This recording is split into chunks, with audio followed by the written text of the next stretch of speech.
Back in 2020, I started making some more unique themes, like this tree that I made with a navy blue, champagne, copper, bronze, kind of all mixed together. My dining room also had the same look with the champagne tinsel tree, but it had white poinsettia flowers.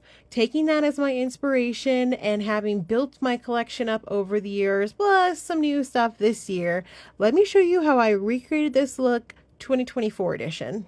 With this being a low ceiling, it seemed like the perfect time to bust out our bow dabra and make some bows for the top. Now here's where it gets interesting. On the front facing part of the bow topper, I used my premium D. Stevens blue velvet ribbon because it is just gorgeous and has that luxe look. But to save money, I got a dupe ribbon from At Home, blue velvet, but not nearly as nice. And I was able to create a secondary bow to go on the back half of the tree.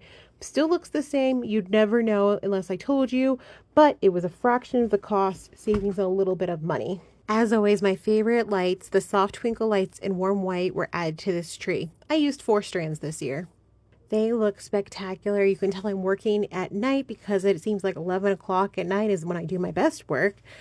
But along with the soft twinkles, this year we added 3 garlands from David Christopher's. You might have seen them in the past on my upside down tree from a couple years ago.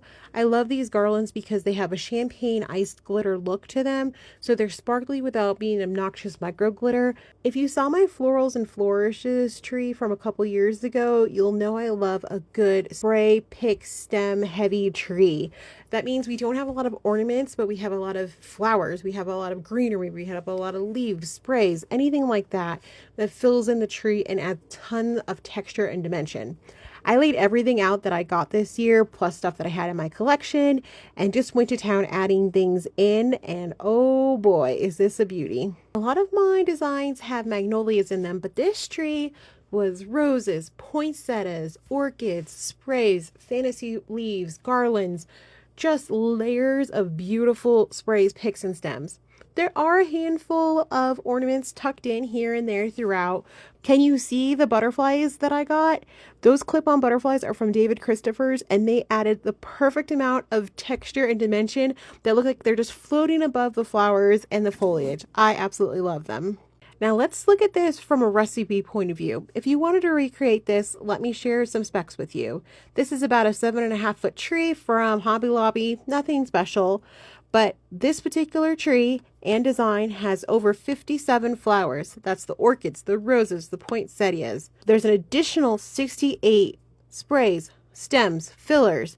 That's everything you're seeing from the leaves, the wispy sprays, the amaranthus that's draping in there. And then in addition to that, don't forget we have the 3 garlands from David Christopher's, plus the ribbon, plus the butterflies, and of course the lights.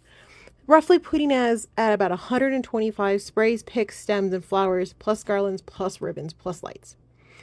It's a lot, but it looks amazing.